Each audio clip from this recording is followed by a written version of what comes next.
todas para fazer a apresentação da webconferência desta manhã e seguramente também das atividades que nós vamos realizar hoje ao longo do dia. Muito obrigado. Bom dia a todas e a todos. Dizer que é com muita alegria que nós estamos aqui no nosso terceiro dia da nossa semana académica da Escola de Formação Cristã, que coincide com a abertura do ano académico 2020-2021 e o lançamento da segunda edição do curso de especialização em ciências religiosas, esta feita com uma inovação devido às circunstâncias, tanto uma oferta de formação e modalidade bilíngue. Nós estamos no nosso terceiro dia, recordando para quem não esteve desde o primeiro dia, nós iniciamos no dia 1º de novembro com a conferência inaugural de Educação Moral e Religiosa como missão da Igreja, a conferência inaugural proferida pelo professor Dr. Jairzinho Pereira. Temos continuidade ontem com os trabalhos, uma primeira webconferência proferida pelo professor Padre Luís Miguel, presidente da Faculdade de Teologia de Braga, com um tema, uma temática extremamente pertinente, as tecnologias digitais ao serviço do ensino religioso. Vamos dar seguimento hoje com uma webconferência. Nós consensualizamos com a equipe do Secretariado Nacional de Educação Cristã de Portugal, o professor Dimas Pedrinho, que vai proferir esta webconferência. Na impossibilidade de estar aqui fisicamente conosco, como no ano passado, nós decidimos trazer para este terceiro dia um tema também muito importante, que é a identidade da disciplina de educação moral e religiosa católica e o perfil do docente desta disciplina. Portanto, o professor Dimas Pedrinho trabalha no Secretariado Nacional de Educação Cristã, dirige, coordena o departamento, coordenou esses trabalhos, portanto, tem vindo a formar lá em Portugal os professores dessa disciplina, tem tido uma ótima prestação neste campo. Nós achamos pertinente trazer para esta webconferência esta temática. E se repararem, são temas, são temáticas, são problemáticas que servem de pano de fundo para as disciplinas. Nós temos uma disciplina de identidade e educação moral e religiosa católica, portanto, esta webconferência faz a ligação com a disciplina, dá os elementos que vamos, ao longo do primeiro semestre, poder discutir, poder afiliar, poder analisar, poder entender melhor a identidade dessa disciplina, o perfil do docente para esta disciplina. Nós agradecemos a prestigiosa colaboração. Nós estamos aqui hoje, firmes, graças à colaboração do Secretariado Nacional de Educação Cristã, e formadores. Temos o privilégio de ter fisicamente a professora Lídia Pereira, e vamos ter três formadores. Hoje, terça-feira, quarta-feira e quinta-feira, vamos ter, portanto, cada dia, os formadores do Secretariado Nacional de Educação Cristã. Professor Dimas Pedrinho, muito obrigado pela sua presença. Nós para os sócios com esta colaboração, agradecemos profundamente e juntos vamos levar este projeto a cabo. Muito obrigado.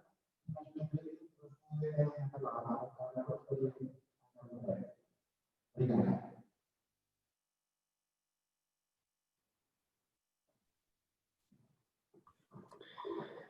Muito obrigado, Dr. Florencio, pelas suas palavras, pelo seu acolhimento, embora não presencial, e aqui à distância, não tem nada a ver com a experiência tão agradável do ano passado, mas com as limitações que nos são impostas, digamos assim. Vamos transformar este nosso encontro à distância no encontro mais próximo e mais caloroso possível. De forma que agradeço o convite para participar esta semana de novo. Saúde a todos vocês, é com grande alegria que comunico convosco. Saúde a todos, à equipa, à comissão, o Padre João Augusto, não sei se está por aí, mas é uma alegria estar convosco, se bem que com este sabor amargo de ser à distância. Não sei se me consigo fazer entender. Todos estão a ouvir bem, percebem bem? Façam com a cabeça. Percebem bem? Ok? Então vamos começar. Como disse o Dr. Florencio, cabe-me a mim partilhar convosco algumas ideias sobre a identidade da disciplina e o perfil do professor da disciplina de Educação Moral e Religiosa Católica. É um tema muito nuclear, um tema muito consistente, muito forte para nós, digamos assim. Será com alguma dificuldade que conseguirei transmitir alguma coisa de relevante no tempo que me está destinado. O ideal seria uma parte para falar de identidade da disciplina e outra para falar do perfil do docente. Uma vez que na mesma intervenção estão pedidas as duas coisas, tentarei ser sintético o mais possível para vos facilitar o trabalho. Tenho um PowerPoint não muito animado, mas com as frases, com as ideias essenciais, de forma a que vocês possam acompanhar as minhas palavras orais, digamos assim, com o texto que têm projetado. Espero que todos consigam entender. No final, se houver alguma questão, se for possível, nós poderemos ainda dialogar, está bem? De momento, vou pedir permissão para partilhar a tela, pode ser? Pode, sem problema. Ok, vou partilhar.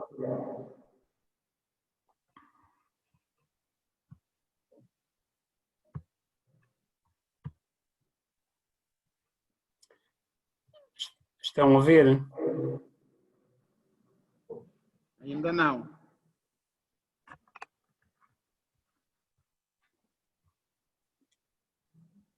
E agora estão a ver já o PowerPoint? Ainda não. Ainda não, estão a ver a mim, é? Exato. Então deixa lá ver. Eu fiz partilhar a tela.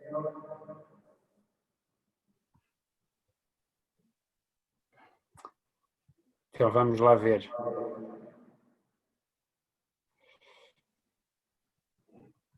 Vou tentar aqui outra vez.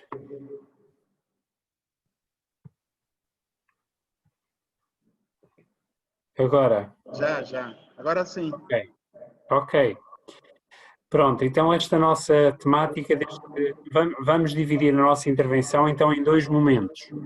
Num primeiro momento, falamos da identidade da disciplina de Educação Moral e Religiosa Católica, num segundo momento, do perfil do professor. Então, sobre este primeiro item, a identidade da disciplina, gostaria de partilhar então convosco aqui algumas ideias. Vamos partir de 3 pilares, digamos assim, para a nossa reflexão. Vamos, em primeiro lugar, pensar nisto. O ser humano é um ser aberto ao transcendente, é um ser aberto à transcendência. Um outro ponto de partida é este. Evangelizar é levar a boa nova a todas as parcelas da humanidade. Citamos aqui um documento do Papa Paulo VI, chamado Evangelho Enunciandi. Um outro ponto de partida para a nossa reflexão é o olhar a escola como lugar do conhecimento e do amadurecimento da pessoa. Vamos estruturar esta nossa primeira reflexão tendo em conta estes 3 pontos. O ser humano que está aberto ao transcendente, a evangelização é levar a boa nova a todas as parcelas da humanidade, a todos os contextos onde existem seres humanos, olhar a escola como lugar do conhecimento e do amadurecimento da pessoa. Nesta perspectiva, olhamos então em primeiro lugar para a pessoa humana e convido-vos a ver esta frase, a ver comigo esta frase de Santo Agostinho.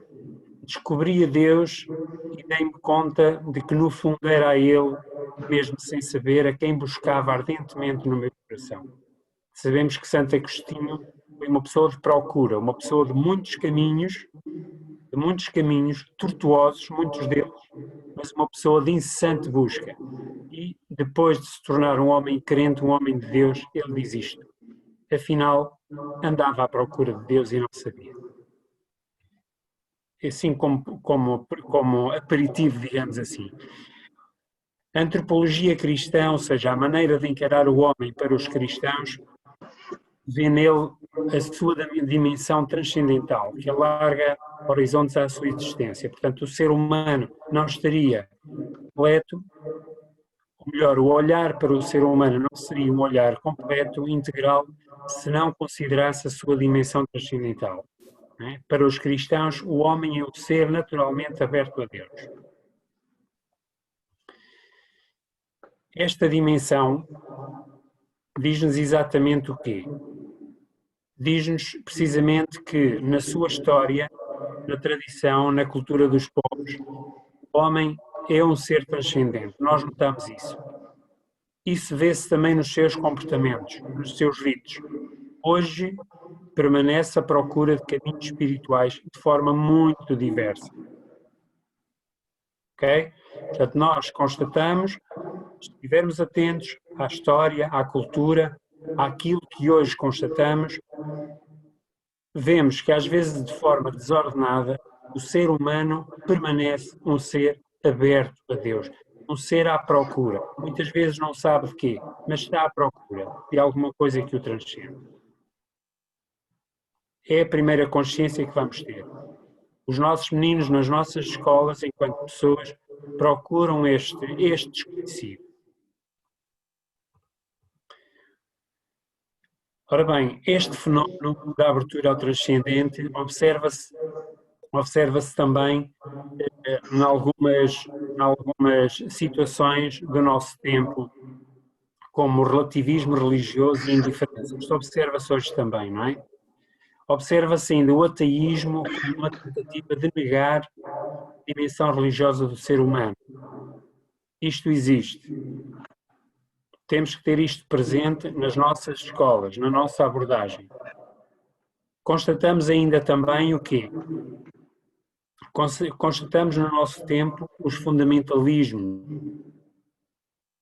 da religião, distorções da religião. Existem ainda concepções que não admitem a conciliação possível entre fé e razão. Ou seja, crer é um ato irracional para muita gente. Temos que ter isto presente, está bem? Crer, para muitos, é algo que é contrário à razão humana. Isto existe nos dias de hoje, esta concepção. Não podemos ignorar isto. Ora, face à dimensão transcendental da pessoa e ao fenómeno religioso dos nossos dias, torna-se então necessário elucidar, esclarecer, cuidar da interioridade, aquele cantinho íntimo da pessoa que a abre ao transcendente. O ensino da religião na escola constitui uma exigência da concepção antropológica aberta à dimensão transcendental do ser humano. É um aspecto do direito à educação, diz um documento da Congregação para a Educação Católica de 2009.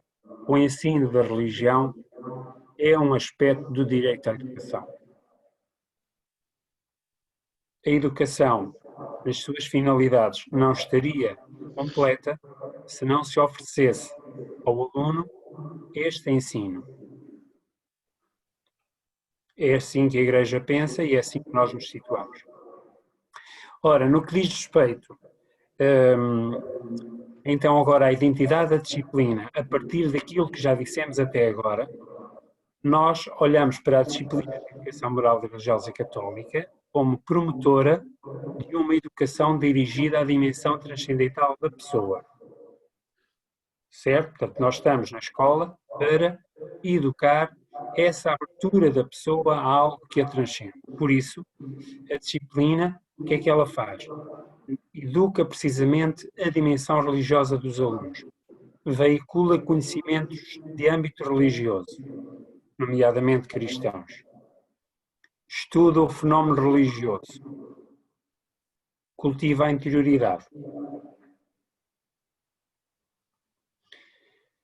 Contribui para a formação da personalidade rica de interioridade, numa expressão de São João Paulo II.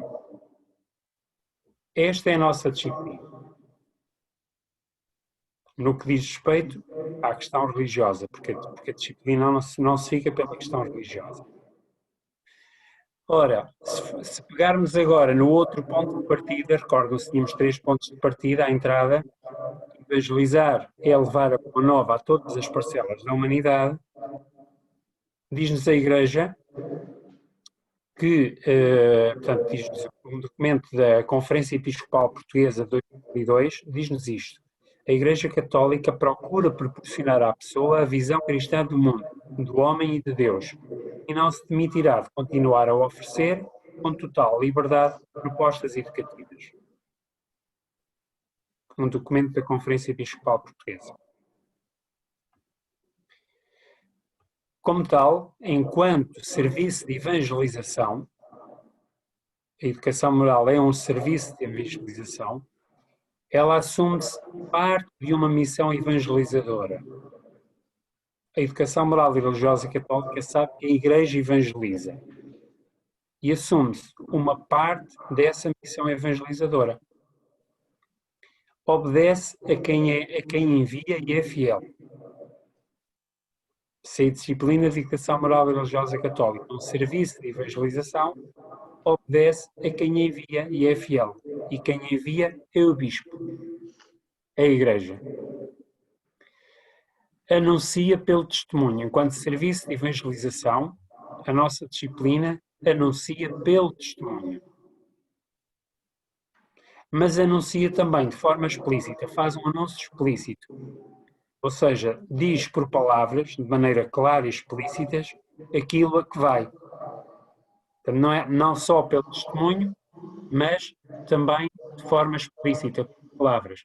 Sendo que o testemunho antecede sempre, é a condição prévia para que se expresse depois por palavras. Eu espero estar a ser claro, espero que estas projeções vos estejam a ajudar.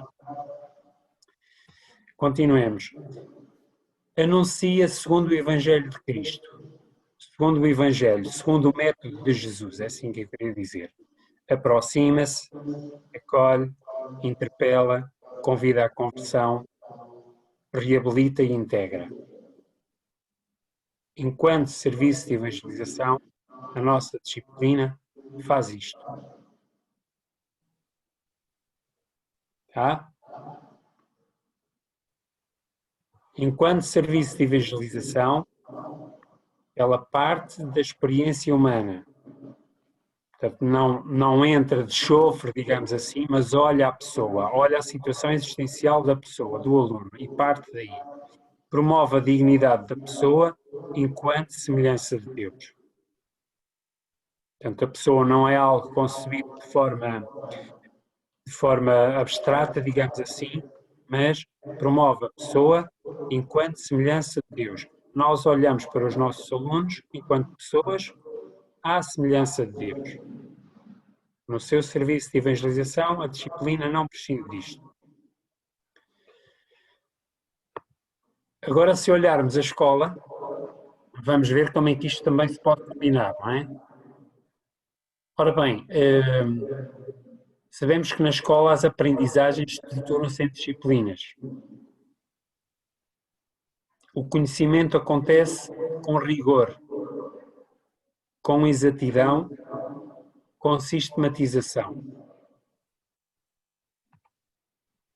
A escola é um sistema aberto, um organismo vivo, complexo em si mesmo e conectado com outros sistemas e organismos, a comunidade, as instituições, etc.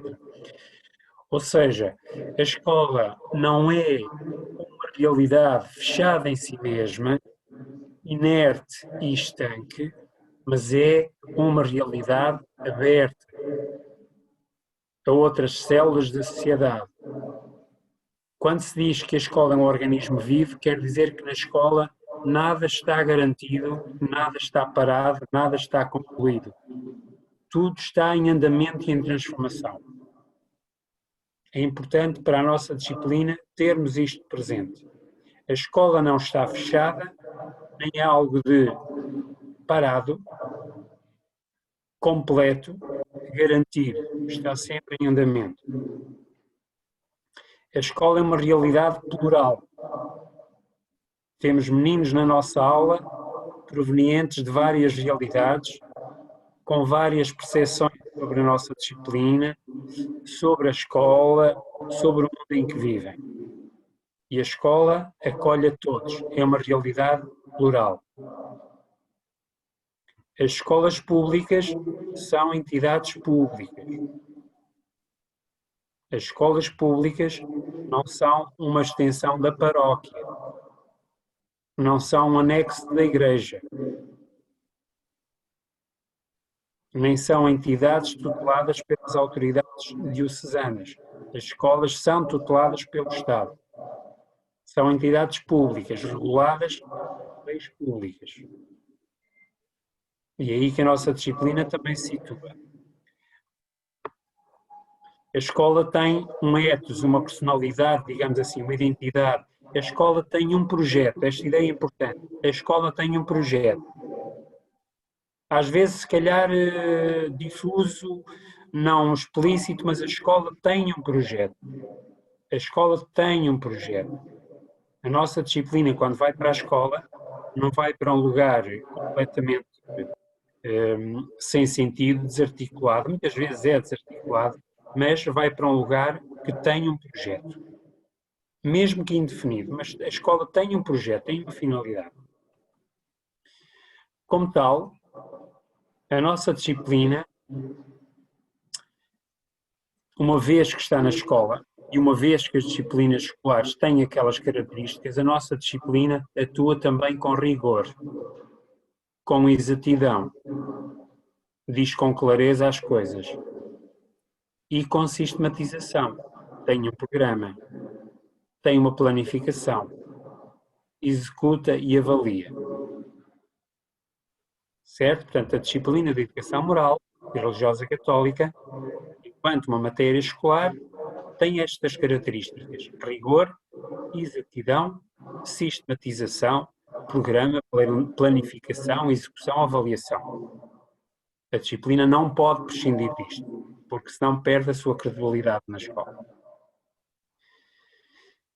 Como é uma disciplina facultativa, não é obrigatória, não impõe nada, mas propõe. Acolhe a todos. Se a escola é uma realidade plural, a nossa disciplina acolhe a todos. Integra-se nos projetos, no projeto da escola, com o seu contributo específico. Esta palavra integra-se, considerem-na muito sublinhada, muito sublinhada. Integra-se, a nossa disciplina integra-se com o seu contributo específico. Não acontece de forma espartilhada ou desintegrada. A nossa disciplina integra-se na escola, integra-se com as outras. Contribui para uma cidadania informada, ativa e responsável. Que é para isso que a escola serve também. E se a nossa disciplina contribui para o projeto da escola, contribui para uma cidadania informada, ativa e responsável. Dialoga com as demais matérias e todos os agentes da comunidade educativa. Mais uma vez, a ideia da integração. Se a nossa disciplina se integra nos projetos da escola, ela aprende a dialogar com as demais matérias. Não é algo estanque, fechado em si mesmo, em si mesma, mas dialoga com as demais matérias e todos os agentes da comunidade educativa, os outros educadores. Também é importante estas duas ideias, integrar-se com os outros, dialogar com os outros, é muito importante, com o seu contributo específico, não prescinde dele. Ora, a nossa disciplina tem um caráter facultativo. Portanto, sublinho, ela atrai, respeita, torna-se visível, relevante, útil e credível. Os alunos não são obrigados a vir para a aula de Educação Moral e Religiosa Católica. Vai quem quer. Como tal, nós temos que saber atrair, tornar-nos visíveis, úteis, credíveis. Pus essa frase aí de propósito. Nada vale cativar se não for para cultivar. Sublinharia a palavra cultivar. A nossa disciplina cultiva. Cultiva, semeia e cultiva. Não dá nada como terminada. Vai sempre cultivando.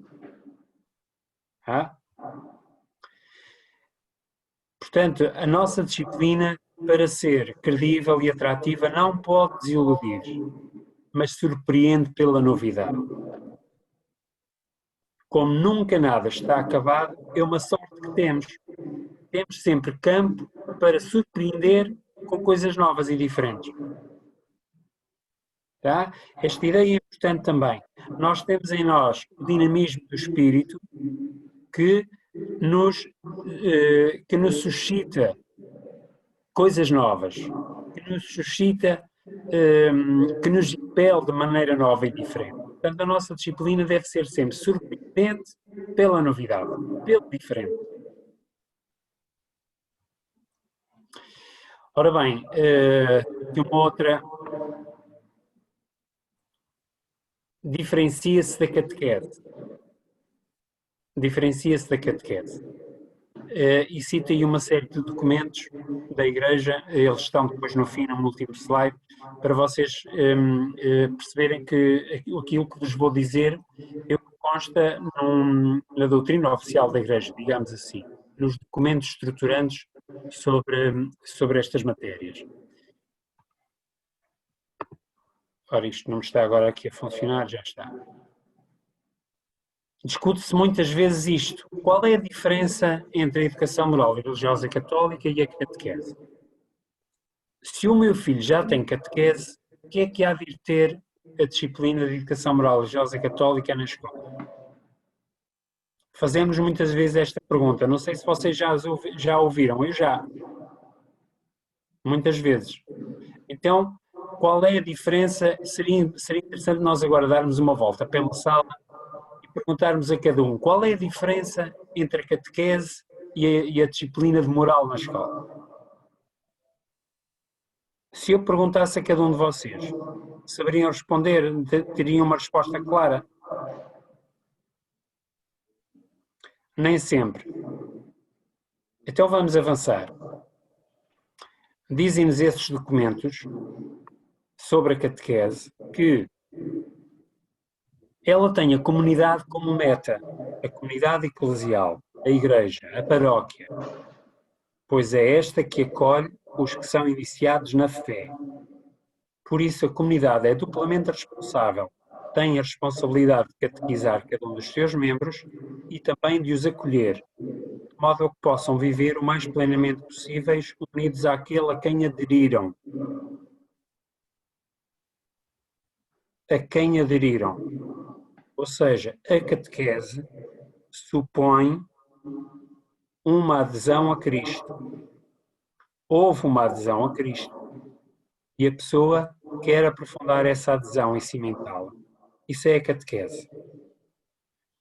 A catequese é uma ação da comunidade eclesial que visa conduzir à vida em Cristo, não apenas no âmbito pessoal, familiar, profissional, etc., mas também no seio da própria comunidade. Vejam os sublinhados, por favor. Catequese é uma ação da comunidade eclesial que visa conduzir à vida em Cristo no seio da própria comunidade. A catequese acontece no seio da própria comunidade. Insere na comunidade eclesial. Para isso promove não só o conhecimento das verdades da fé e a vida moral, mas também ensina a rezar, a tomar parte na liturgia e nas diversas atividades da Igreja. Repito isto. A catequese ensina a rezar, ensina a tomar parte na liturgia e nas diversas atividades da Igreja. Ou seja, a catequese acontece na comunidade e insere na comunidade eclesial. Fundamento meio num documento, está citado, vocês podem tomar nota.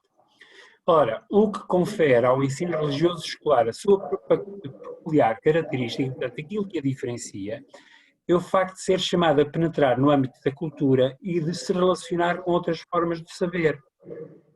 Reparem uma coisa, a catequese acontece na paróquia e não tem que se relacionar com outras formas de saber, porque lá na paróquia não há outras disciplinas, só há a catequese. A educação moral religiosa católica acontecendo na escola relaciona-se com outras formas de saber. Nós já vimos atrás que a disciplina interage com outras matérias. O professor relaciona-se com outros professores. Isto tem muito significado. No universo cultural que é oferecido pelas demais disciplinas, o ensino religioso escolar semeia os valores do Evangelho para que a harmonização da cultura se faça à luz da fé. Ou seja, a disciplina de educação moral e religiosa católica sabe que os alunos adquirem cultura por via da frequência de outras disciplinas, pela assimilação de outros saberes. E aquilo que se pretende é que essa aculturação dos alunos se faça à luz da fé, ou seja, que os alunos sejam capazes de interrogar aquilo que aprendem das disciplinas à luz da fé e integrem esses conhecimentos na sua vida à luz da fé. É necessário que o ensino escolar se apresente como uma disciplina escolar com a mesma exigência de sistema e rigor que requerem as demais disciplinas.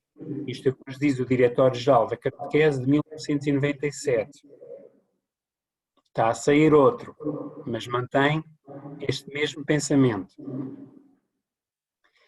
No diálogo com essas disciplinas, a apresentação da mensagem cristã incidirá sobre o modo como se concebe a origem do mundo, o sentido da história,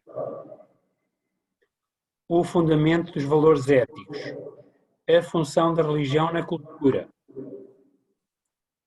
o destino do homem, a relação com a natureza. Reparem que já não há aqui o propósito direto de ensinar a rezar, participar na liturgia. Há aqui outras finalidades. Certo? Eu penso que está claro isto, não é? Se a catequese é dada pela comunidade cristã com a finalidade de inserir vida cristã no seio da comunidade, já a disciplina de educação moral religiosa católica tem outra finalidade. Está bem? Vocês podem ver à vossa maneira, no Diretório-Geral da Catequese de 97, o que lá está, o que consta sobre isto. O ensino religioso escolar dirige-se a crentes e a não crentes. Deixem-me ainda dizer isto. Enquanto que a catequese se dirige a crentes, ou seja, se dirige a pessoas que aderiram a Cristo, como vimos atrás, o ensino religioso escolar pode dirigir-se a pessoas que não são crentes, a alunos que não são crentes. E então, e como fazemos?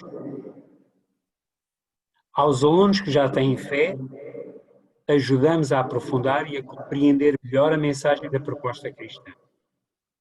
Aprofundar e compreender melhor aos que já têm fé.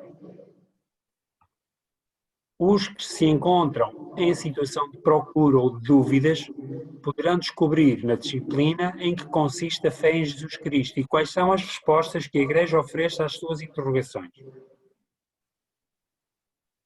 Eles veem na disciplina quem é Jesus e quais são as propostas da Igreja. E mais, vocês já leram porque já está escrito, mas não faz mal. É importante que a disciplina ajude ela mesma a amadurecer estas interrogações. São alunos que têm dúvidas, não têm uma fé esclarecida, não sabem se hão de ter fé ou não. É importante que se perguntem. E nesse caso a disciplina orienta as suas interrogações, ajuda a amadurecer. Como se costuma dizer, não há boas respostas para más perguntas. A disciplina ajuda a fazer boas perguntas. Finalmente, quando os alunos não têm fé, o ensino religioso escolar assume as características de um primeiro anúncio do Evangelho. Ou seja, é o primeiro contacto dos alunos com a realidade da fé.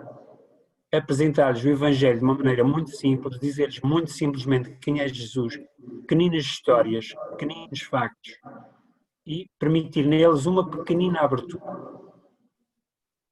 Para gerar neles então depois as interrogações que os levarão a posicionarem-se, a tomar decisões.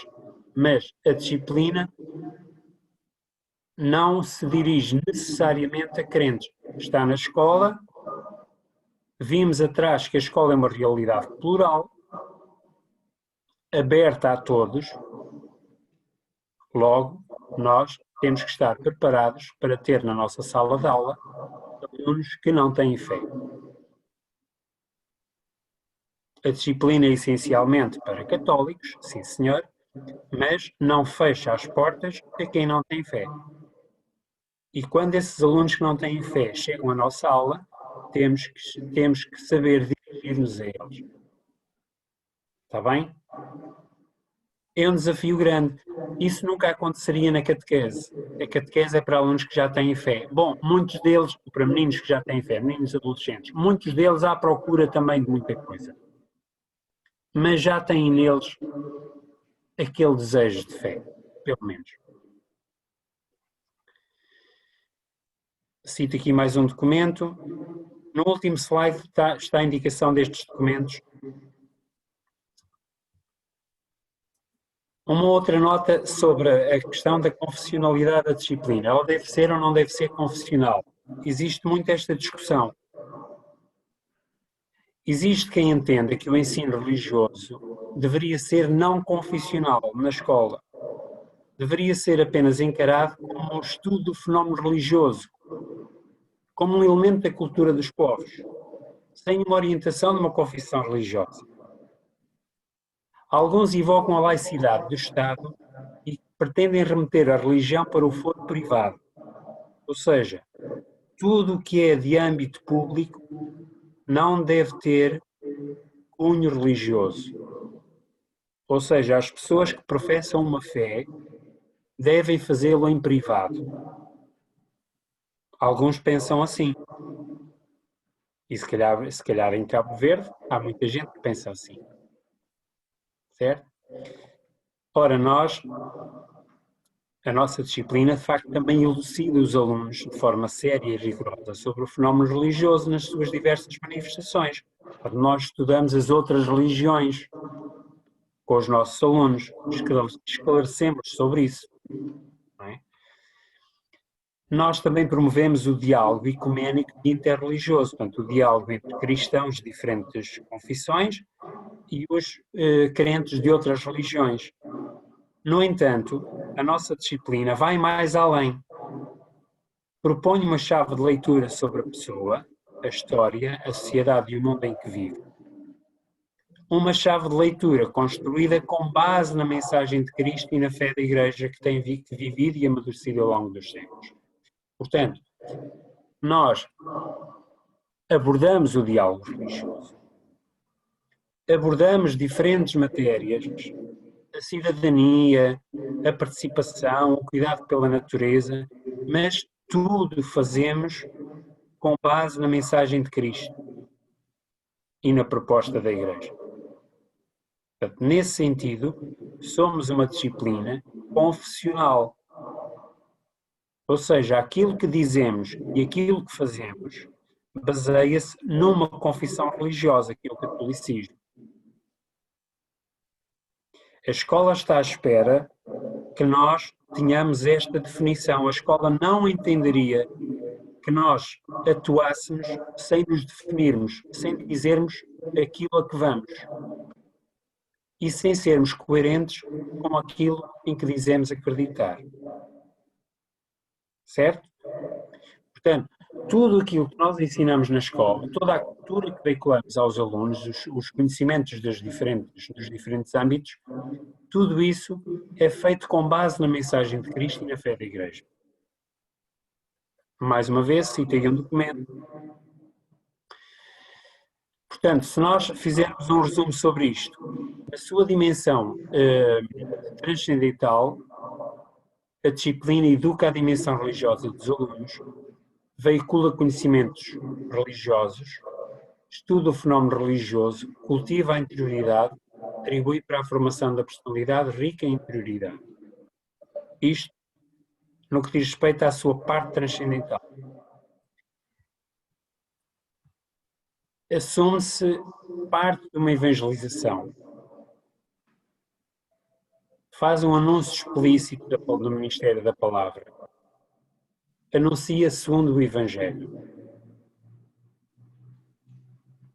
Porque assume-se parte de uma evangelização. Parte da experiência humana.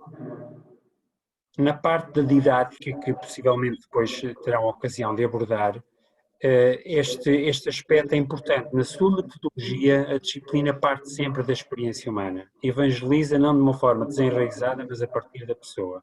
E promove a dignidade da pessoa enquanto semelhança de Deus. Está bem? Como disciplina, já vimos, ela deve ser rigorosa, deve promover um ensino com exatidão e com sistematização. Segue um programa. Mesmo que não demos o programa todo, porque nós partimos dos alunos, eles podem fazer-nos perguntas que nos obrigam a parar num determinado aspecto e, portanto, nós aí vamos com calma. Podemos não dar o programa todo, seja como for, temos um programa que nos orienta, é nesse programa que nós baseamos o nosso ensino, não nos baseamos num outro programa nosso, ou seja, do que for. Nosso, isto é, particular. Baseamos-nos num programa que é aprovado oficialmente pela Igreja, de Cabo Verde em concreto. Ela integra-se nos projetos da escola, como já vimos. Ela é um serviço na escola e contribui para uma cidadania informada, ativa e responsável, como qualquer outra disciplina. Não impõe, propõe, acolhe a todos, tem um caráter facultativo. Como vimos atrás, atrai, respeita, torna-se visível, relevante, útil e credível.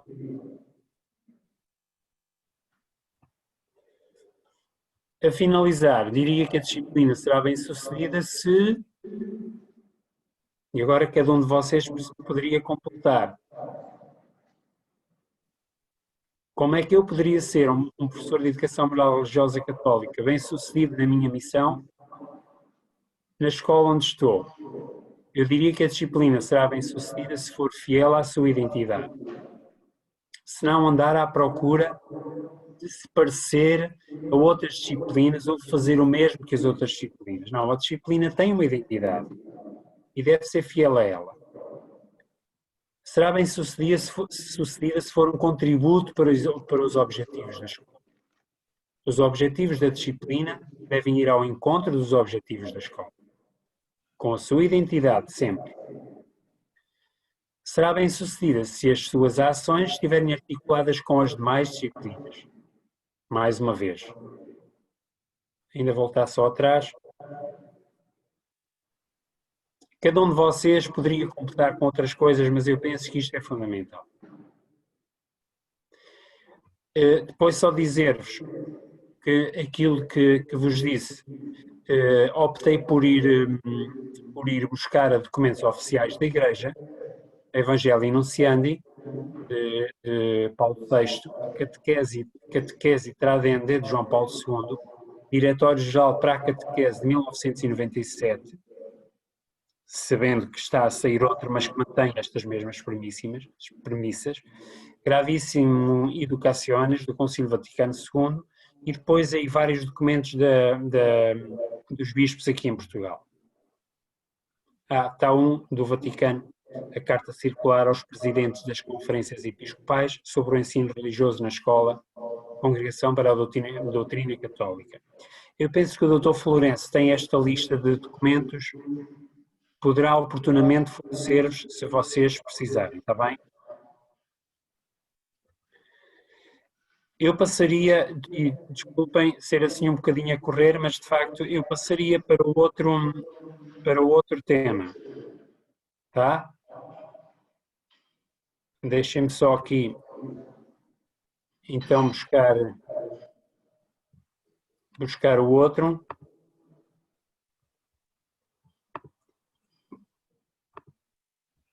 Vocês continuam a ver, certo?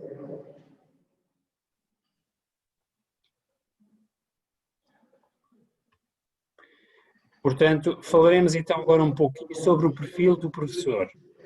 Falamos da disciplina, então, que tipo de professor, qual é o perfil do professor que deveria estar apto para lecionar esta disciplina?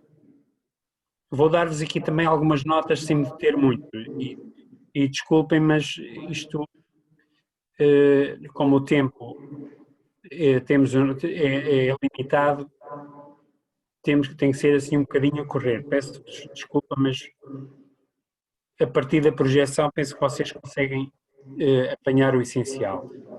Vamos começar por fazer duas pequenas paragens, digamos assim. Uma olhando a escola e outra voltando a olhar a identidade da disciplina de uma forma muito sintética. Se olharmos para a escola de hoje, podemos dizer isto. Outras coisas também podemos acrescentar, mas isto. A escola prepara para uma cidadania ativa e plural. Prepara para a mobilização do conhecimento em diferentes contextos e situações. Prepara para diferentes códigos e linguagens, ou seja, diferentes formas de expressarmos, de nos exprimirmos. Prepara para a criatividade. Prepara para cuidar de si, do outro e do planeta. Prepara para o uso das tecnologias. Usa-as. Não só prepara, como as usa. E nós percebemos neste tempo em que estamos, em especial, as tecnologias são essenciais, são indispensáveis. Usa metodologias próprias, diversificadas em contextos e em modalidades. Utiliza diferentes fontes e meios de informação e comunicação. Promove a investigação individual e em grupo. Promove o trabalho em projeto.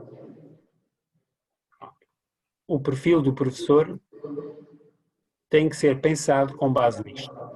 Não pode ignorar isto.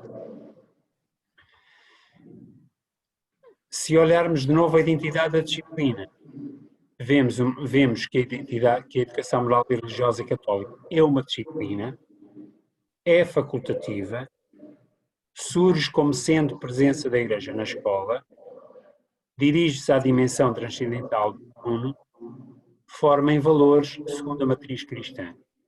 Desculpem.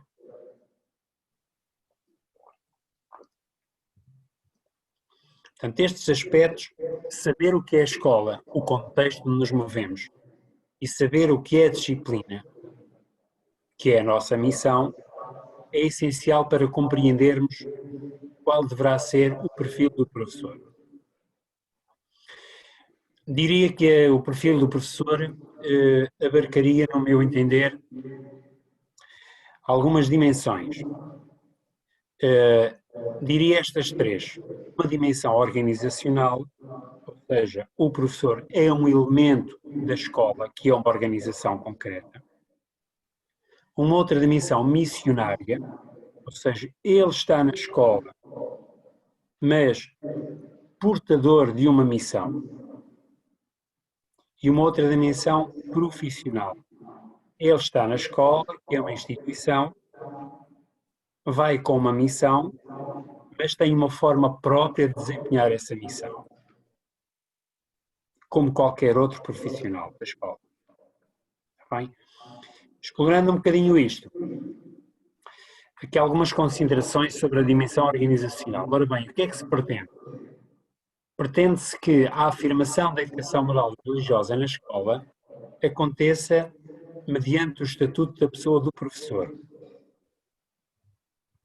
E já agora estamos então a falar do perfil. Para que a disciplina seja bem sucedida, não se pode ignorar a pessoa que está a fazer esse trabalho. Eu diria, em primeiro lugar, que é fundamental encararmos a escola numa perspectiva política, como um jogo de influência e de persuasão. As pessoas na escola falam, discutem, conversam, negociam, contradizem-se. O professor de Educação Moral e Religiosa Católica tem que ser um ator político, tem que ser capaz de participar no jogo de influência e de persuasão, ser capaz de participar nos debates, fazer alianças com outros, impor um determinado ponto de vista. Impor, já vimos atrás, a nossa disciplina não impõe.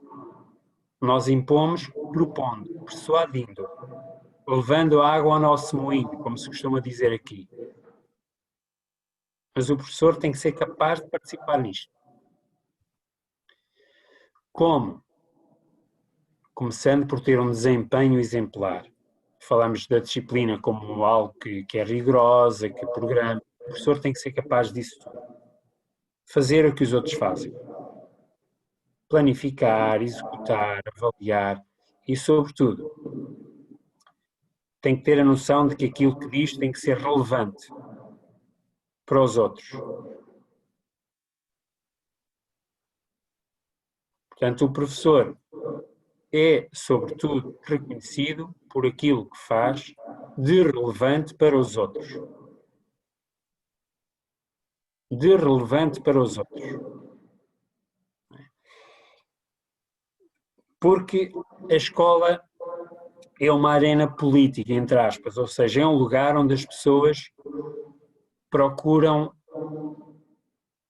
ter protagonismo, onde as pessoas procuram impor, no bom sentido, uma determinada maneira de ver. E o professor tem que ser capaz também de impor, propondo, persuadindo, uma maneira de ver, que é aquela que ele quer fazer valer, tendo em conta a missão que desempenha. Mas o professor tem que ser capaz de estabelecer este diálogo com os outros. O carisma e o profissionalismo do professor da MRC prevalece na prática sobre o reconhecimento do valor da disciplina para a formação dos alunos, diz a Conferência Episcopal Portuguesa. A disciplina pode ter muito valor, pode ser muito importante, mas se o professor não tiver aquele jeito, aquele carisma, aquele fogo próprio, nada feito. É ele quem cativa, é ele quem atrai os alunos com o seu carisma, o seu profissionalismo. Diríamos que o maior reconhecimento que um professor pode ter é o reconhecimento do seu próprio aluno. Trouxe-vos esta imagem um bocadinho para ilustrar isto. A disciplina pode ser muito importante para o professor, mas ela tem que ser importante para o próprio aluno.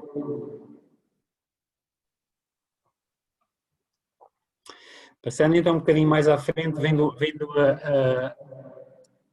o perfil do professor segundo uma outra dimensão. Portanto, o professor como um missionário. Enquanto missionário, ele anuncia a mensagem de Cristo e promove os valores do Evangelho. Portanto, ele sabe-se transportador de uma missão na escola. E não prescinde disso. E, portanto, isso implica que ele aceite ser de facto missionário, ou seja, que se reconheça enviado, que conheça qual é a missão que tem que desempenhar, qual é a mensagem que tem que transmitir, que esteja disposto a ser fiel e em comunhão com quem o envia, com o bispo diocesano. Que se sinta pertença à Igreja, que sinta essa pertença à Igreja e que se queira entregar por inteiro à missão, mesmo com sacrifício. Nós, para desempenharmos bem o nosso papel na escola, muitas vezes temos que ter sacrifícios e temos que os aceitar. Também temos muitas alegrias. Nesta perspectiva, o professor tem que saber gerar empatia nos destinatários da mensagem, senão a mensagem não passa, não é? Se ele é um missionário, se ele tem uma missão a desempenhar, não pode hostilizar os destinatários da mensagem. Pelo contrário, tem que gerar empatia com eles para ser bem acolhido, ser bem recebido. E tem que se preparar para ser um bom comunicador, senão a mensagem não passa. Não é? Se ele é um missionário, se tem uma missão a cumprir, se tem uma mensagem a transmitir, ele tem que ser capaz de a comunicar.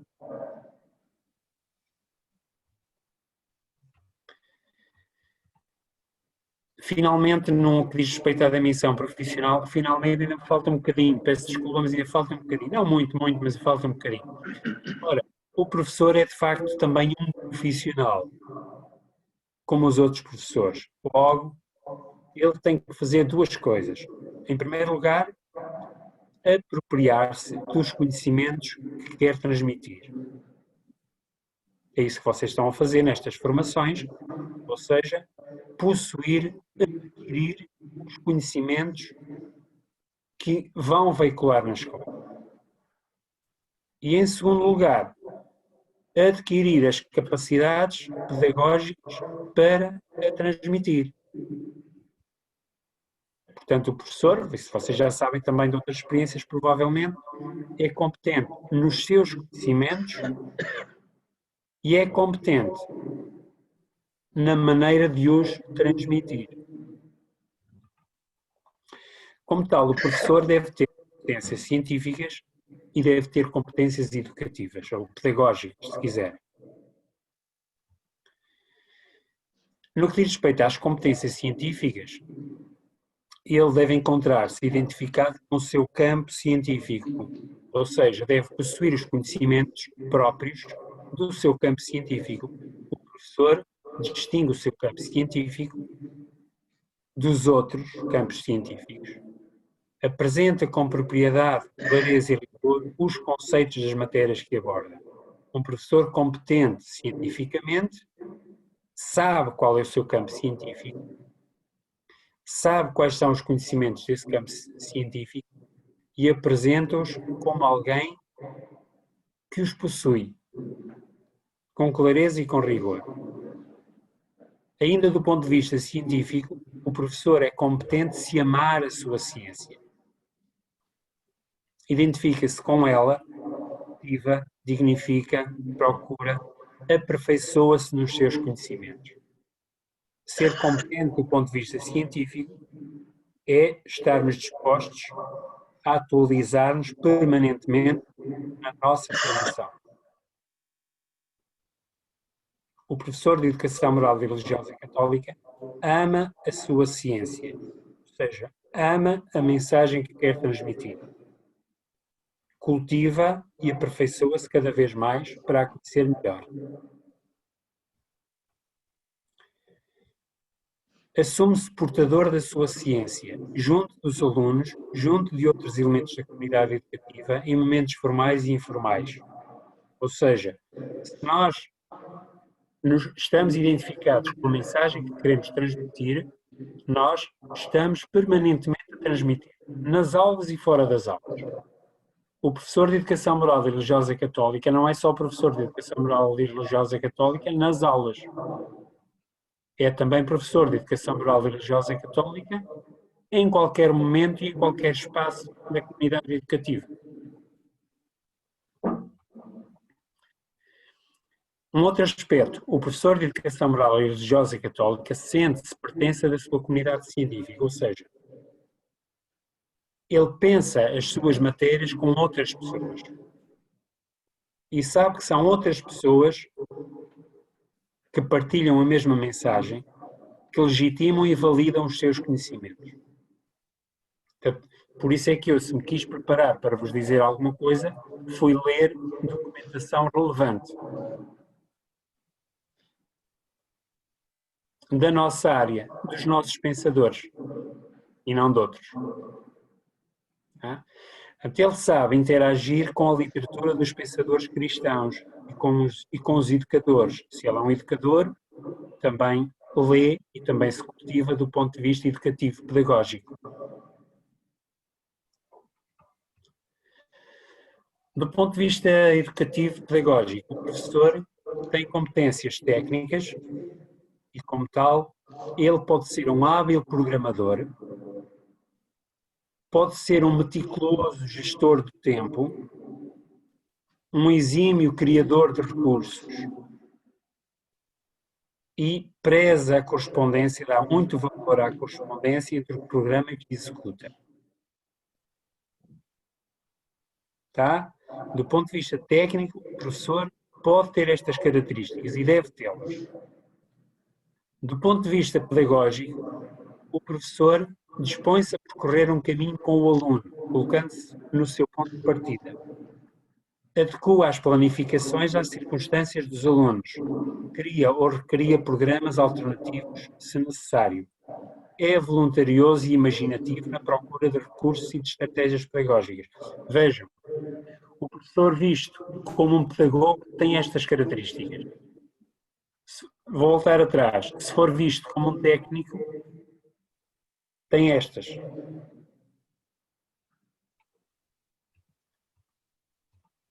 Aqui de novo as pedagógicas. Passamos a outras ainda. O professor de Educação Moral e Religiosa Católica deve ter também características humanas. Visto como tal, ele torna-se próximo dos seus alunos, conhece-os pessoalmente, interessa-se por eles, pelos seus sucessos e os seus fracassos. Torna-se companheiro, atua com docilidade e paciência na promoção do seu bem-estar. Valoriza as aprendizagens a desenvolver enquanto estas contribuem para que se sintam bem os alunos. Reparem, se compararmos estas características com as técnicas, vemos que as técnicas são mais frias.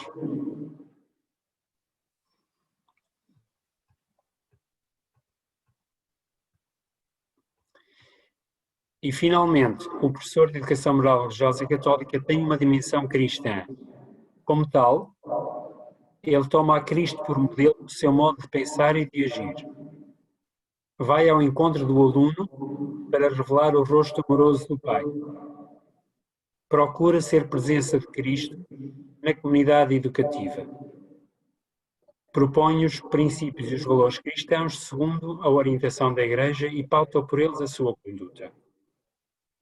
Então, se nós formos ver as dimensões humanas, as dimensões pedagógicas, as dimensões técnicas, perguntar-nos-íamos quais delas é que deverá possuir o professor de Educação Moral e Religiosa Católica.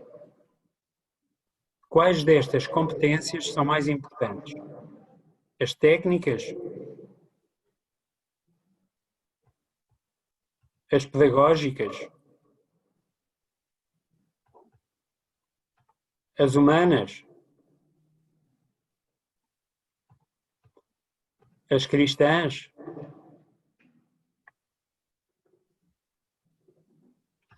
Diríamos que o professor ideal será aquele que combina e articula oportunamente, na sua prática educativa, as competências técnicas, pedagógicas, cristãs e humanas. Ou seja, o professor de Educação Moral Religiosa Católica deve ser tecnicamente perfeito, pedagogicamente oportuno, humanamente presente, cristãmente exemplar.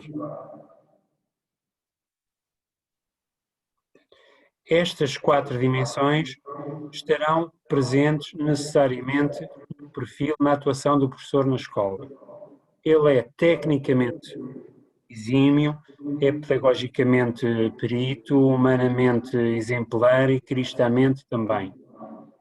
Tem que ter tudo isso. Não basta ser uma boa pessoa, não basta ser um bom cristão.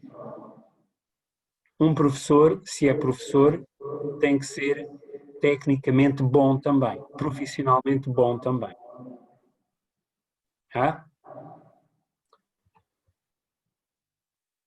Nós temos entre nós um documento deixado pelo Sr. Bispo, que faleceu já, o Sr. Dom Tomás Nunes, que tem um documento sobre isto. Ele salienta alguns aspectos também que eu não poderia deixar de vos transmitir. Ele diz que o professor de Educação Moral Religiosa Católica tem que ter uma personalidade humana, uma personalidade docente e uma personalidade crente.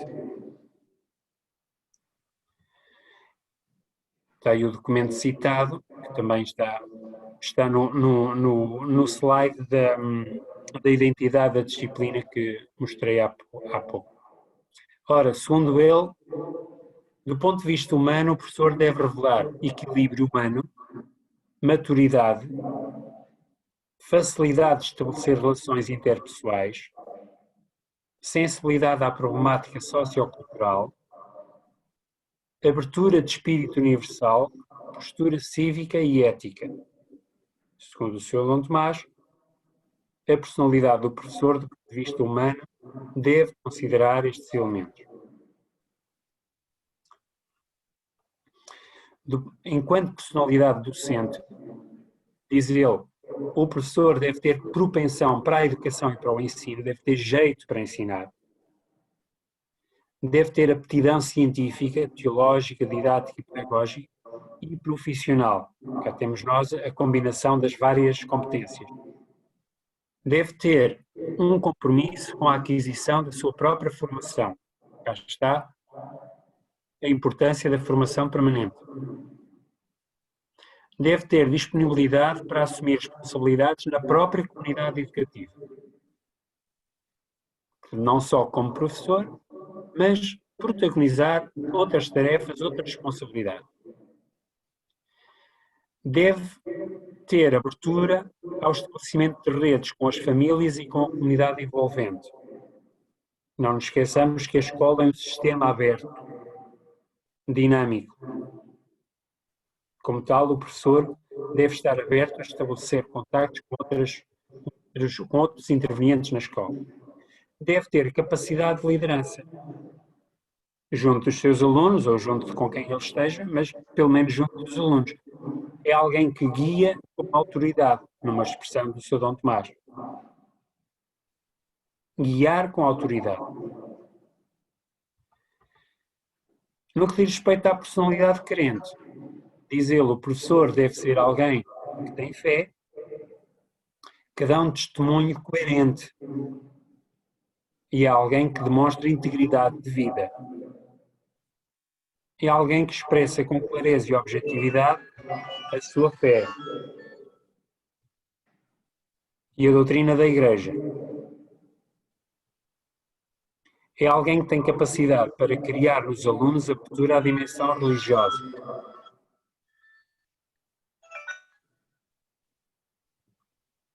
É o doutor Fernando Moita que me está a telefonar, doutor Florencio. Estamos mesmo a terminar.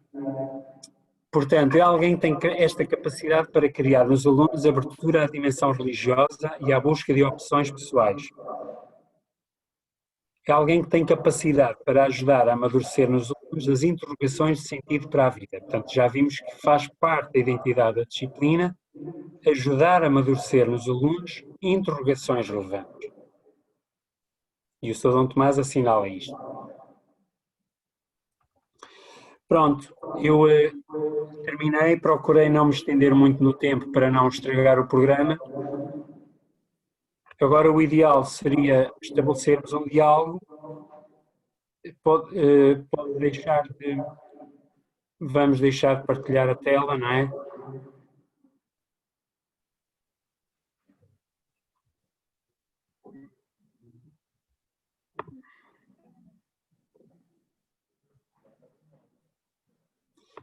Não sei se alguém tem alguma pergunta, alguma intervenção, pode fazer, se não,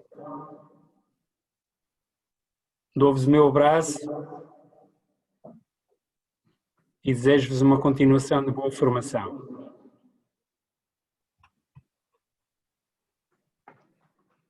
Tá bom, uma salva. Obrigado.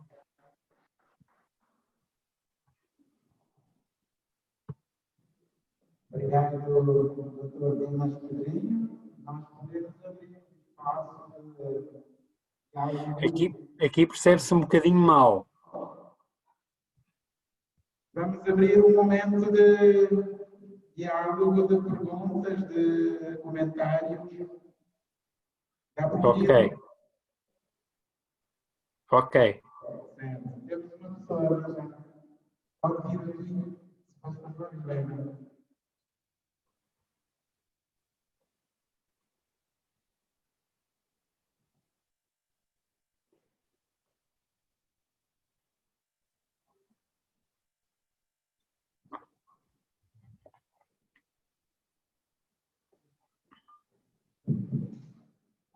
Muito bom dia a todos. Meu nome é Diana Silva, sou professora de EMC, numa das escolas que tive experiência piloto, nomeadamente a Escola de Safira.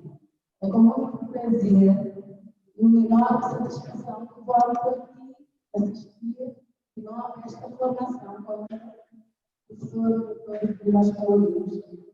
E já tive no ano passado, tivemos esta formação aqui, foi muito bom, marcante, e marcou muito e ajudou a trabalhar esta disciplina na Escola de Safira.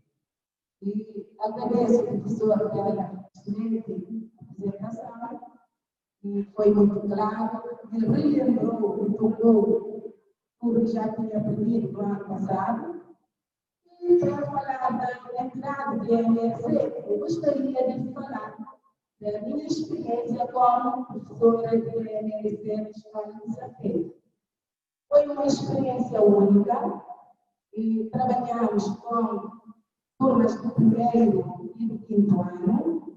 Tivemos praticamente 100% dos alunos no primeiro ano e praticamente não, tivemos 100% mesmo. Todas as turmas, todos os alunos participaram, todos os pais aceitaram, porque é uma disciplina opcional, mas não tivemos problema com isso. Nas turmas do quinto ano, tivemos 4 turmas, apenas 2 alunos não assistiram a essa disciplina.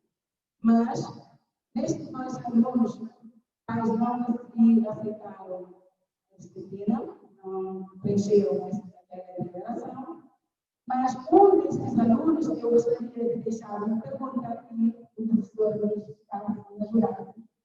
O aluno quer assistir a aula, mas o pai não assinou a declaração.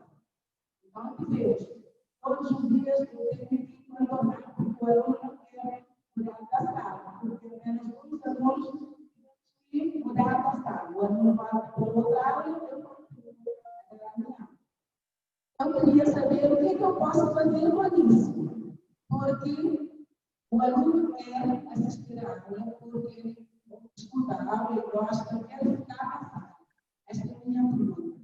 Do outro lado, também outra experiência que eu tive, tem um pai, ele foi lá para a escola. No início, ele também não tinha assinado a declaração.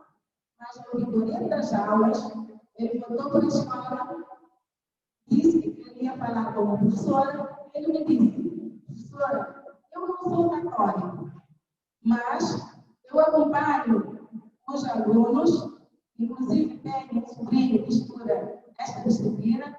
Eu quero de novo preencher a ficha para matricular meu filho para assistir a esta aula. Eu fiquei muito satisfeita com isso. Gostei, porque vi que a disciplina está sendo feita na nossa escola. E aproveito para agradecer por ser escolhida e a minha escola ser escolhida como experiência anterior. Foi muito bom.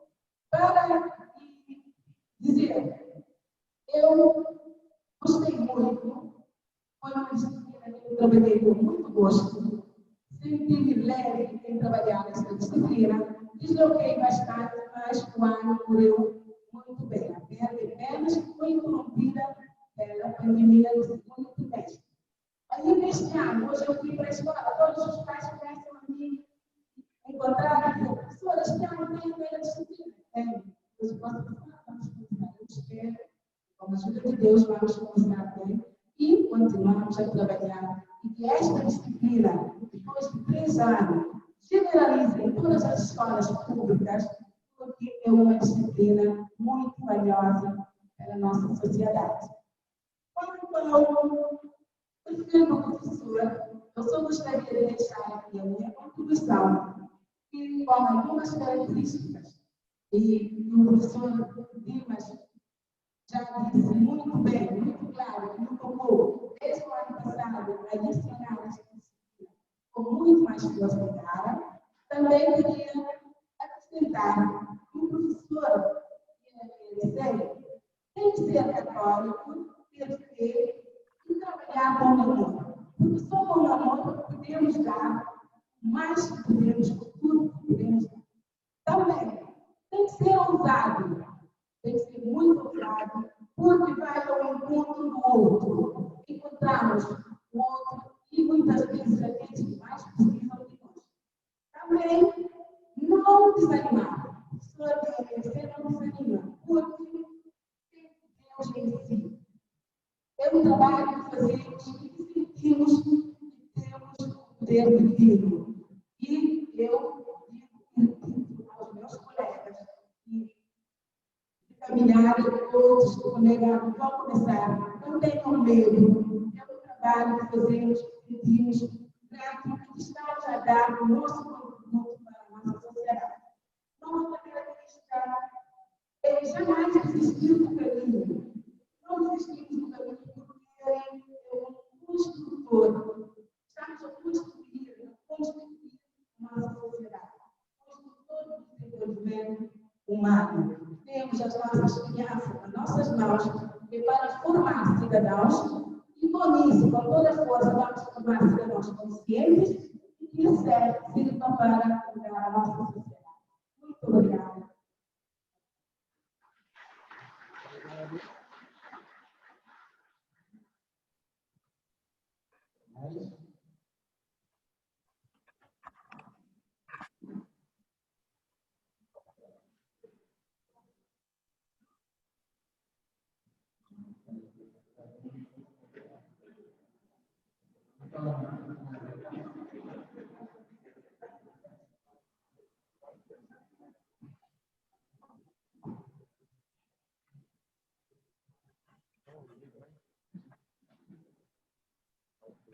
Bom dia. O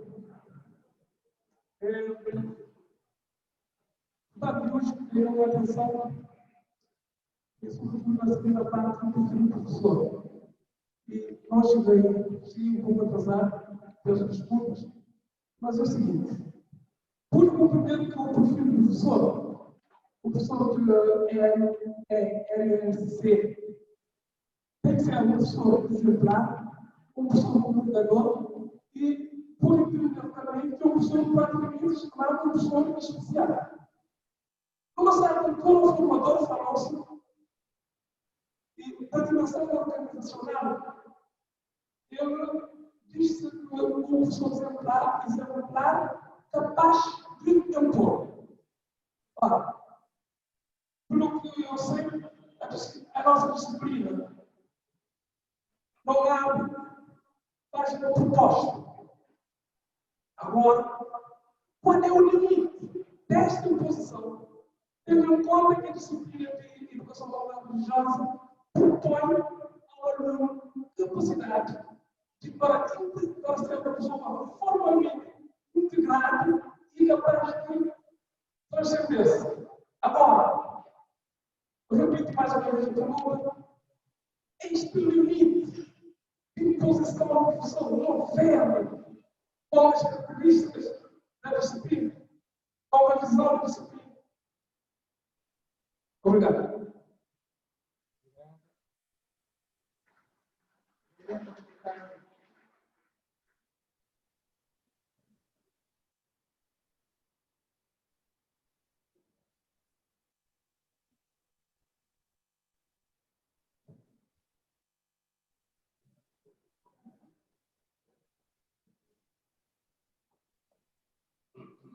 Bom dia. Desde ontem estavam a chamar-me para participar e hoje vou participar. Daqui a minha bola está muito boa, então por isso peço perdão. Eu tenho uma pergunta muito simples e fácil, que é como lidar com a identidade desta disciplina de educação moral religiosa e católica com o pessoal administrativo, por exemplo, falamos da educação, ou então a própria direção das escolas. Como nós lidamos com isto? Era isto, muito obrigado.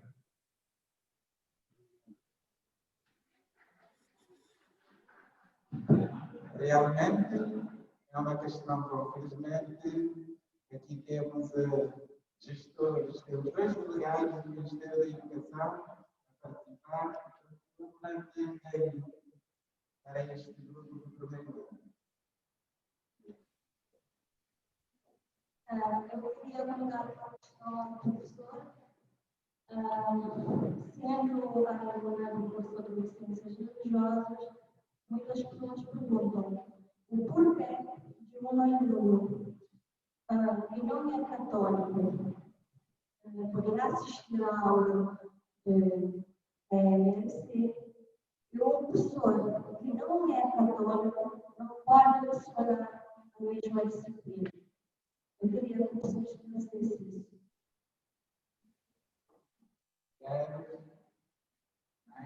Vamos claro, podemos passar a palavra para o Dr. Dimas.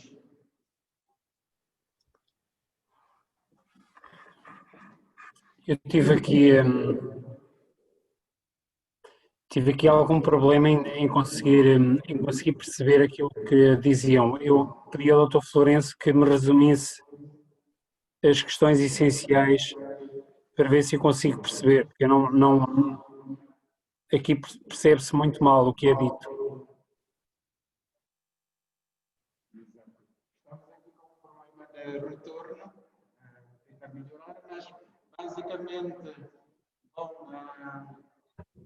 houve uma questão, assim, em relação à identidade da disciplina. Tendo em conta aquilo que o professor Dimas disse, vimos um conjunto de elementos, de requisitos, mas no caso aqui de Cabo Verde, estamos na fase inicial, houve uma pergunta: como gerir, como trabalhar essa questão junto das autoridades educativas, seja a nível central, seja a nível das escolas, da direção das escolas.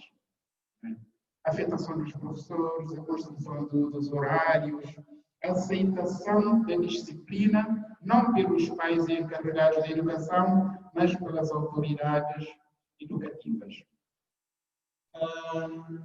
Houve considerações em relação ao perfil do professor também. Terminou com uma pergunta que eu também não me lembro dessas coisas. Exato. Se, houve uma pergunta que da seguinte forma: se nós na sala de aula podemos ter alunos que não são católicos, né? Temos vários exemplos, temos aqui exemplo de uma turma do primeiro ano com 100% de alunos, né? E por que não ter também professores que não sejam católicos? Deixa eu ver o que mais.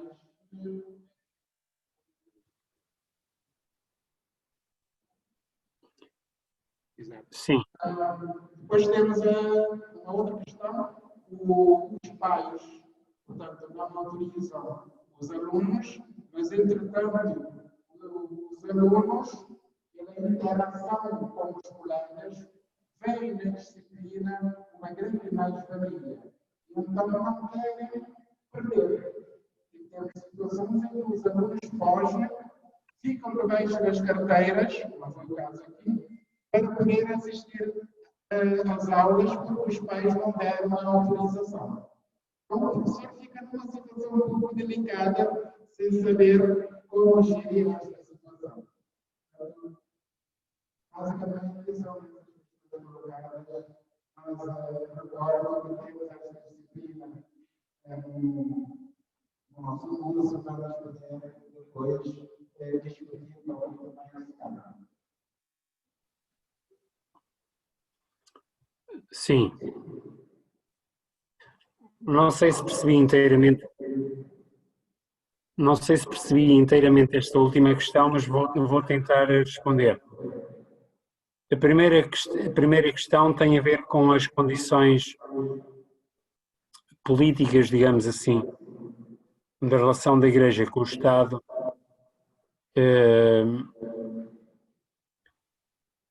na qual deve ficar garantida ou garantido este ensino nas escolas. Independentemente daquilo que é a opinião de cada um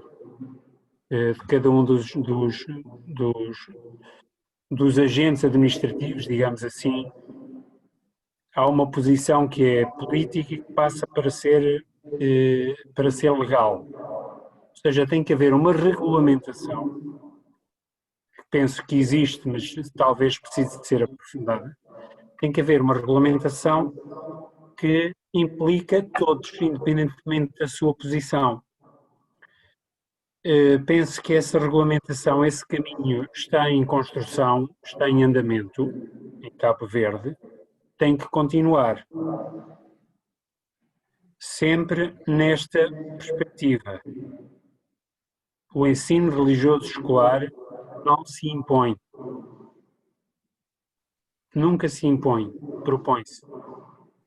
Deseja-se e propõe-se.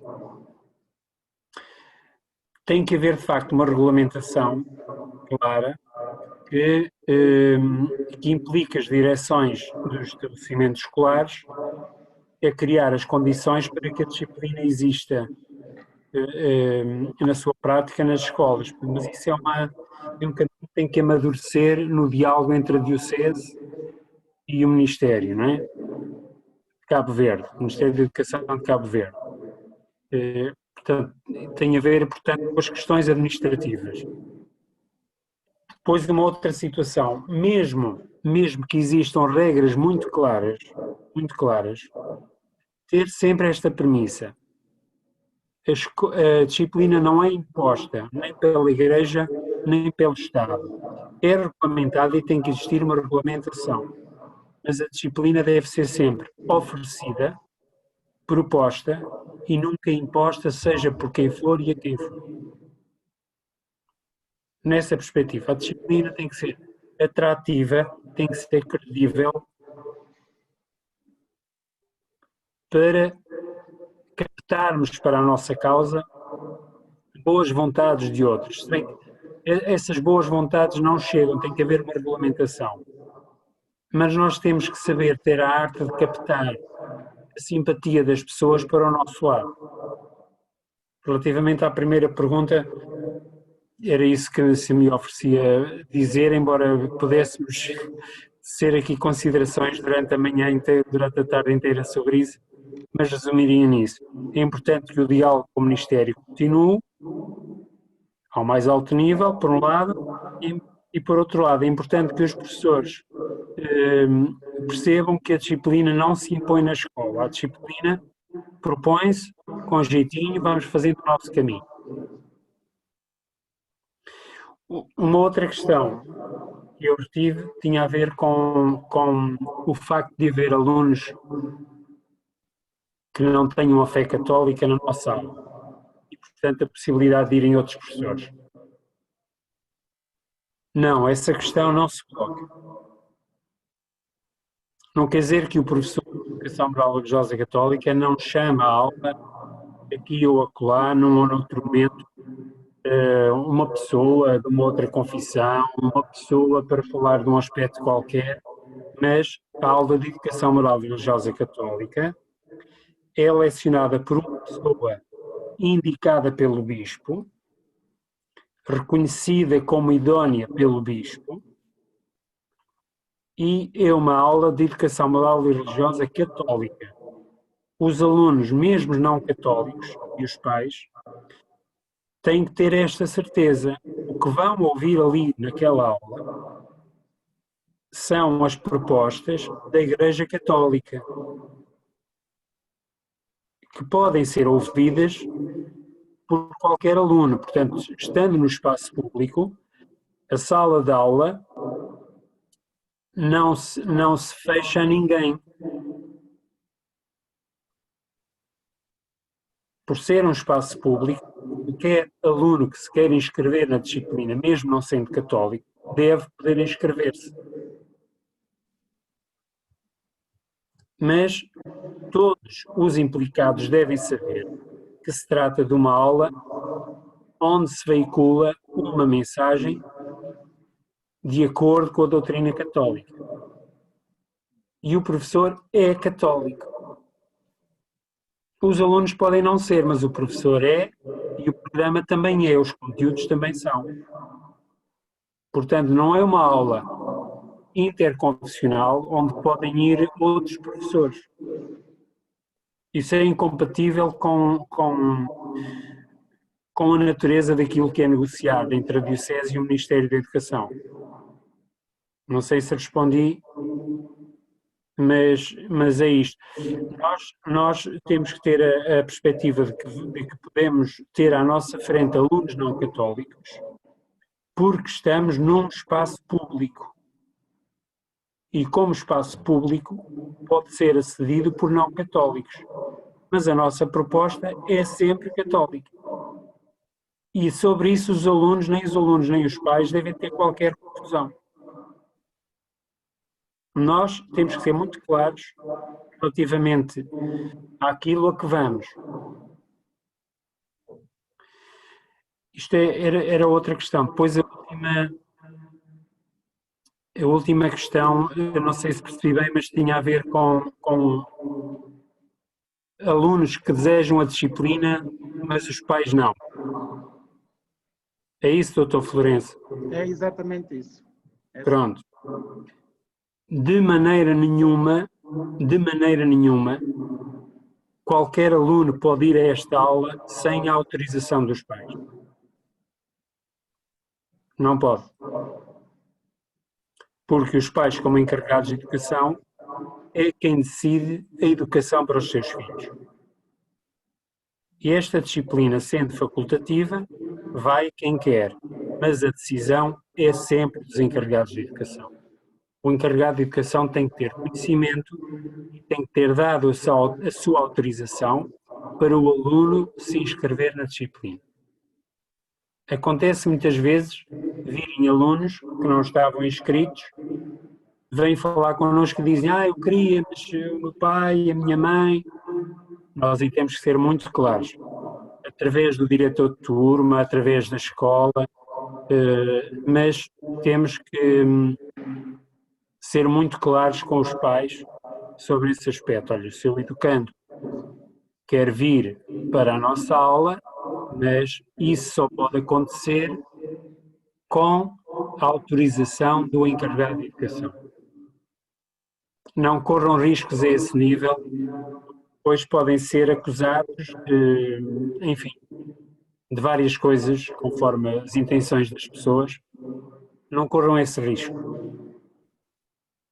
Todos os alunos que frequentam a disciplina têm que ter a autorização dos pais. Mas isto é um processo, a disciplina está em processo está em caminho no vosso país e está-se a desenvolver. Todos esses aspectos devem ser amadurecidos e apurados. Mas é isto. A educação, as opções educativas são dos pais nesta matéria e, portanto, os pais têm que dar o seu consentimento para a frequência da disciplina.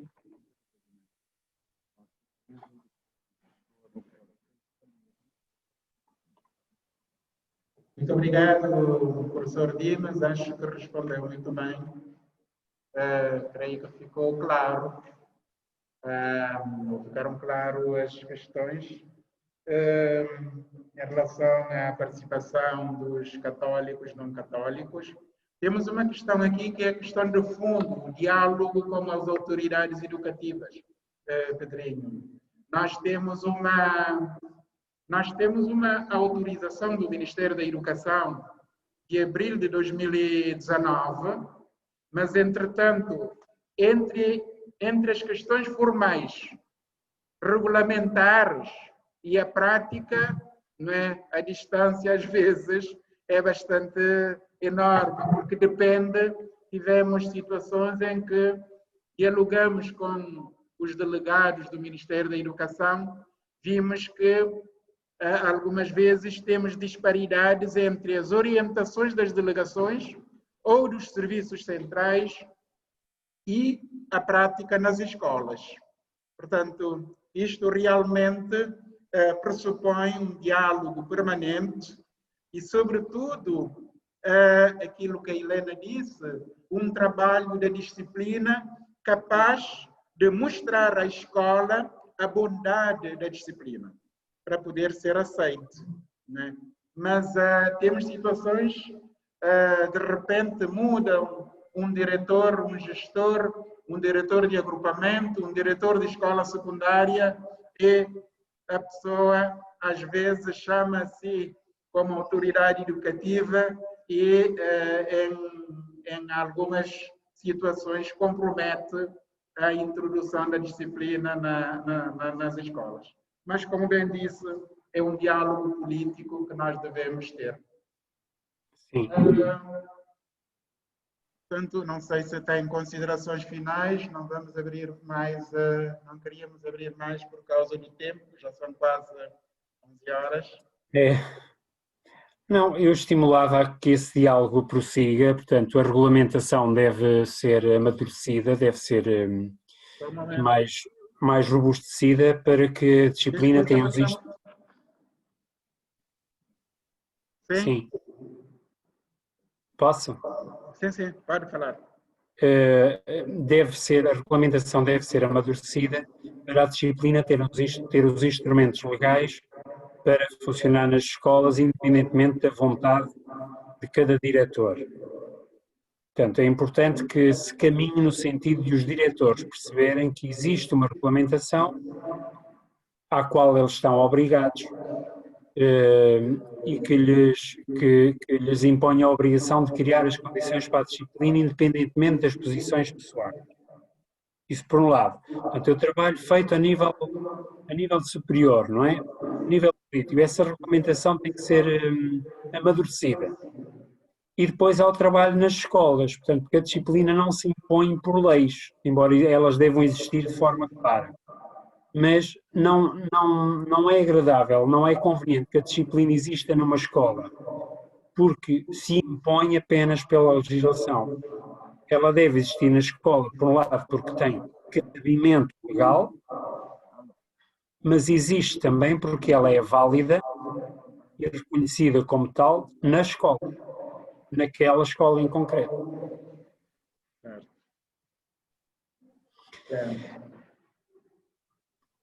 Pronto, olha, eu desejava a todos então uma boa continuação, um abraço meu, um abraço do professor Fernando Moita, que estava a tentar contactar-me, estava-lhe a dizer que estava em contato convosco e ele disse, então dá um abraço muito caloroso para eles lá para Cabo Verde. Portanto, transmito este abraço do nosso diretor, sendo que amanhã terão com vocês o professor António Cordeiro, que está a participar nesta conferência também, que é o coordenador da Educação Moral Religiosa Católica aqui em Portugal, é o coordenador do departamento.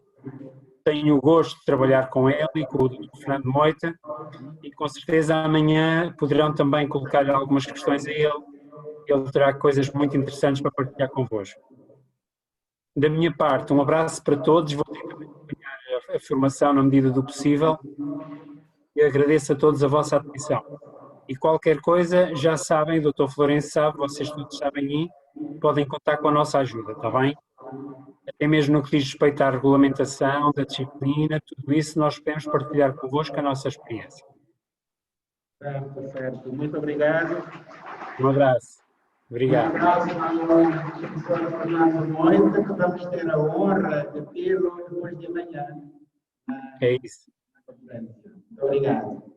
Obrigado, um abraço para todos. Boa continuação. Tá bom, obrigado. Com licença, eu vou sair neste momento que tenho que sair. Com licença.